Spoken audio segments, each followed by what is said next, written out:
There was a great story again, I can't remember if I read this or I saw it on YouTube, about your brother and Mo Johnson playing in that. This is great. Have you heard this? No. Never heard this one. I was younger. I was about I was about 12, and our Jason was about 15, and he was picked out, and he was picked out to partner Mo Johnson, and the late great Davy Cooper was partnering another young Scottish player. Right.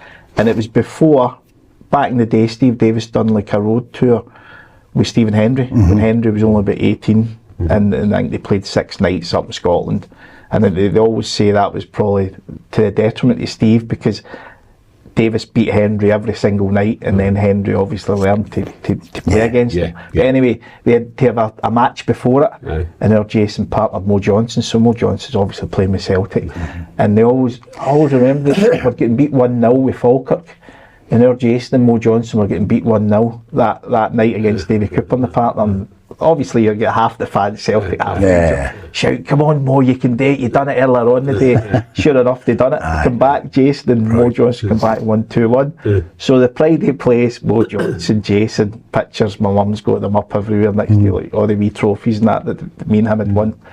And then the day came through that obviously Mo Johnson had then signed for Rangers. I'll never forget it. Or Jason's come running in for school, and like my mum was like, he's come run right in, he's ran right into the trophy cabinet, and he's grabbed all the pictures and he started running. My mum's trying to get him to stop. He's up. My mum had a book with pictures and he's ripping all them. Fucking Mo Johnson.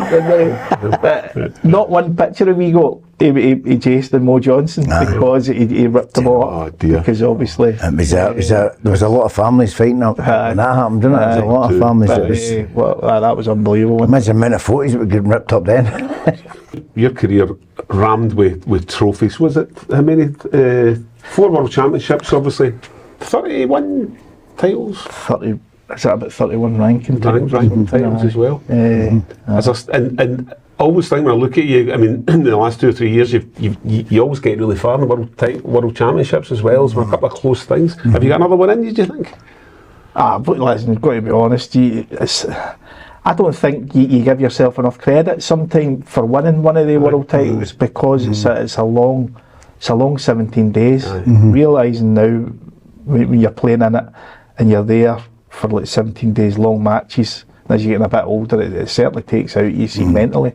Just try to keep that concentration going. But I suppose when you're in the middle of your career and you've won a few, you think, they're not easy to win, but you think easier. But now you think, God, it's just climbing Everest every couple of days, again and again. I had a good one against Mark Allen last year, 13-12. Well, that was tremendous when you cleared to win the final. That's what I mean. So you come off after that match, you're in such a high, you can't get to sleep, and then the next day you're on again playing a guy, Kyrie Wilson, who's desperate to win his first world title. He's champing at the bit, and you're just sitting in your chair, and he's potting the balls, and you just seem to be getting smaller and smaller and smaller. And think, it's tough. There's probably differences as well between the 22-year-old John Higgins and the 42-year-old John Higgins, like physically as well, maybe eyesight and that kind of thing. Does that play a part in it? Yeah, my eyesight's beginning. It's over there. It's beginning to go. It's beginning to go. But I've probably been lucky that I've got to my age 49 and it's still stayed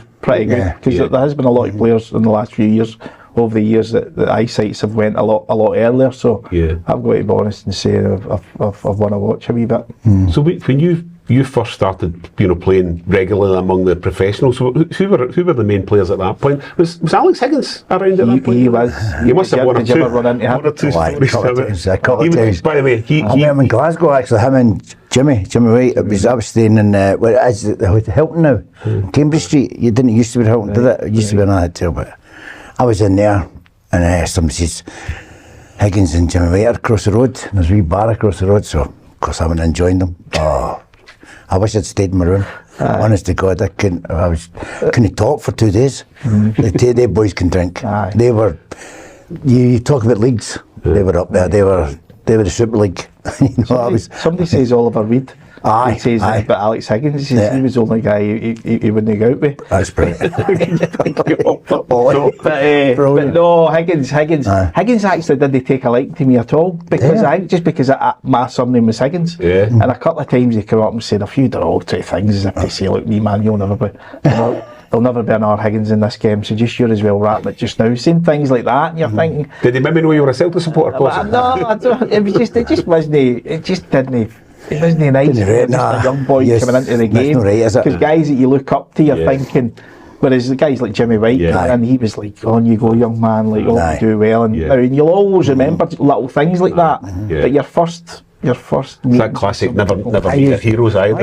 I used to go down to Southend and Cliff Thorburn and all that. Aye. They were all down there. Great Old guys. Celtic, that was my Aye, mum's that's just favourite. brilliant. Aye. She loved Cliff. I know, they were all down there. And the Canadian boy, who was the Canadian boy, used to go down there. Webbernick. No, the young boy. Stevens. Kurt Stevens. Or Kurt Stevens. I had a couple of White nights with him. He likes it. He liked it. Aye, Liked the night aye, out as well. aye. He was. They were all going about London when I was there, so it was good fun. Well, see, I think, see, back in the day, they were stars, weren't Aye, they? I mean, of course they were. you would probably recognise them if Aye. they were out, whereas Oh, now, aye. you could probably see any snooker player Yeah. walk about and you maybe Yeah. wouldn't sort of Wouldn't know. recognise them. They Totally. were massive stars. When it I know. became, I mean, I Massive suppose I stars. think Alex Higgins probably played a big part in that, and making it a big television sport. And again, maybe three Why or do you four think channels. that is then? You know, Why do you think that is There's then? things for people to watch now as well. exactly. I think that's probably it. I mean, Because I was going to say, there's more TV for it now, was a- more coverage of it, but they just don't watch it. See, talking about snooker now, people always going about 18.5 million watch Davis and Taylor, the Black Ball right, final, yeah. the biggest match ever. Yes.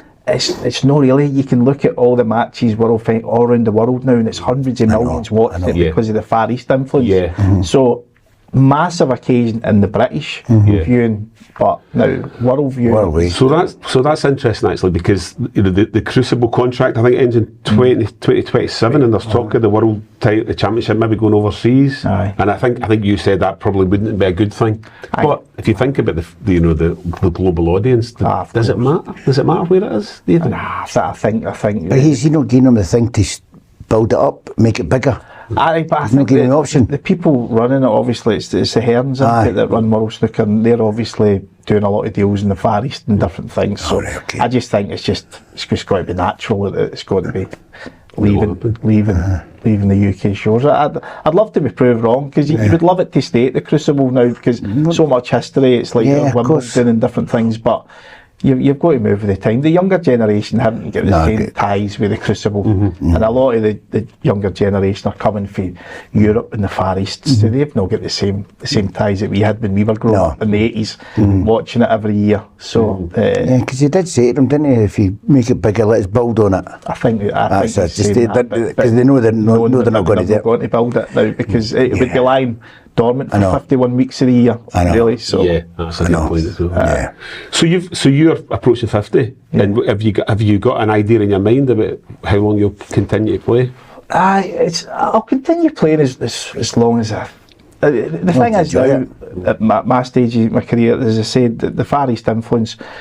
I've contracted with a couple of companies out there, and you're going out and spending more time out there because snooker's such like a big sport out there. So they want you to maybe then come out in the next few years and teach some of the young boys and impart some of your so-called knowledge on the game. Yeah. Better be the good knowledge, but I would continue to do that. Sure. That's what I would do. But I still think I can play well and still compete. Yeah, But yeah. it's just natural. You get to a stage of your life or career where it's snooker's not the be all and end all, and then you're maybe looking for different things. It's And also, I suppose travelling the world too. You're away from your family for a length of time, so you maybe you kind of see that finishing line a wee bit and think, actually, now I could spend a bit more time at home. I think you say to yourself, like, you probably had it as a footballer, Frank, as well. Like, if people, when you were in your mid-20s, right, you're not going to be playing here, playing this match, playing that match, you'd be thinking, oh no, I wish I was doing that. But when you get older, you just think it's natural. You just think, look, I might not be playing in that tournament, might not be playing that tournament, I'll spend my time doing different things. Another thing I read as well, which I thought was great, you don't appreciate this, I suppose, unless you're actually, a snooker player travelling the world, but your cue get ruined because they get wet. I did, coming back from Saudi Arabia. Aye. I was on the flight, 7-hour flight, and it's funny because flight was packed, and this wee boy behind me battered my seat for about 7 hours, kicking my seat, and I'm thinking, I turn around and say to his mum and dad, but you just know it's a wee boy, so I just sat there 7 hours and then I got to Paris before getting the flight from Paris to Edinburgh, and I'm sitting having a coffee and I'm looking outside and I'm saying, I've never seen rain like this in all my life. I'm saying, this is unbelievable, this rain. And then when I got to Edinburgh, my ski tube was wringing wet, but I wasn't thinking anything of it. I'm just thinking, alright, it's been raining. So when I got home, I was going to Portugal about 2 or 3 days later,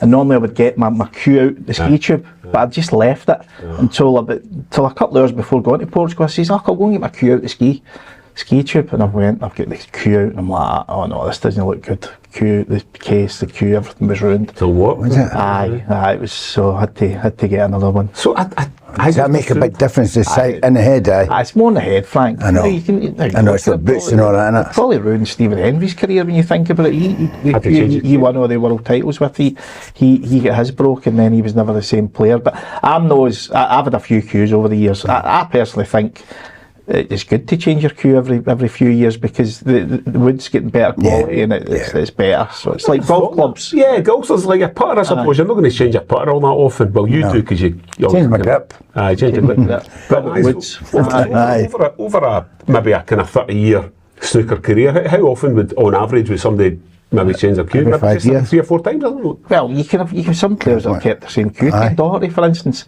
he's kept his cue right the way through from he was a young boy to right now, which I've told him he's off his head, because the cue's garbage.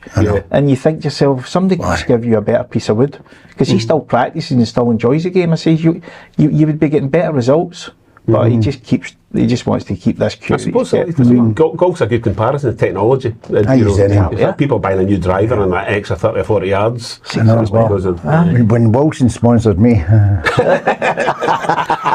when they sponsored me, it's the best clubs. Honestly, it's the best clubs I've used. Mark Wilson sponsoring you, Wilson, brilliant, absolutely brilliant. The clubs are 20 yards. 20 yards. I get 20 yards forward. It doesn't keep it straight, but it gives me 20 yards forward. Oh well, listen, while we're on the subject, if Mr. Titless is watching, Christmas is coming up, so we'll probably get back on the snooker at some point. Obviously, but don't bother. Talk about Celtic. I know.